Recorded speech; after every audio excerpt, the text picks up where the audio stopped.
اعوذ باللہ من الشیطان الرجیم، بسم اللہ الرحمن الرحیم۔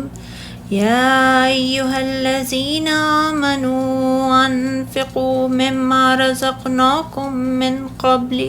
ان یأتی یوم لا بیع فیہ ولا خلۃ ولا شفاعۃ والکافرون هم الظالمون۔ اے لوگو جو ایمان لائے ہو، ہم نے تمہیں جو کچھ دیا اس میں سے خرچ کرو،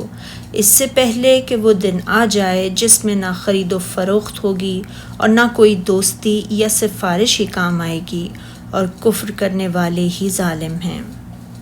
اللہ تعالیٰ اپنے بندوں کو حکم دیتا ہے کہ اس نے انہیں جو رزق عطا فرمایا ہے اس میں سے اس کے راستے میں یعنی نیکی کے راستے میں بھی خرچ کریں، تاکہ اپنے آقا و مولا کے پاس اس کا ثواب جمع کر سکیں۔ نیز تلقین فرمائی ہے کہ وہ دنیا کی اس زندگی میں اللہ کی راہ میں خرچ کرنے میں جلدی کریں،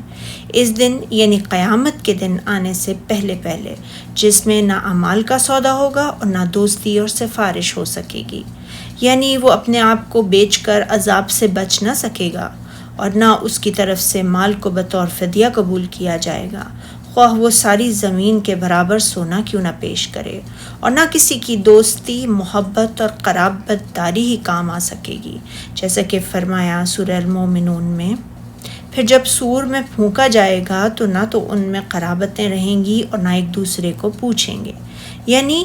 اور نہ شفاعت کرنے والوں کی شفاعت ہی کام آ سکے گی۔ اور ارشاد باری تعالیٰ ہے، اور کفر کرنے والے لوگ ہی ظالم ہیں، یعنی مبتدا اپنی خبر ہی میں محصور ہے، یعنی اس سے بڑھ کر اور کون ظالم؟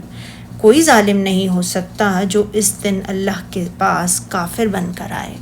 سبحانک اللہم و بحمدک، اشہد ان لا الہ الا انت، استغفرک و اتوب الیک۔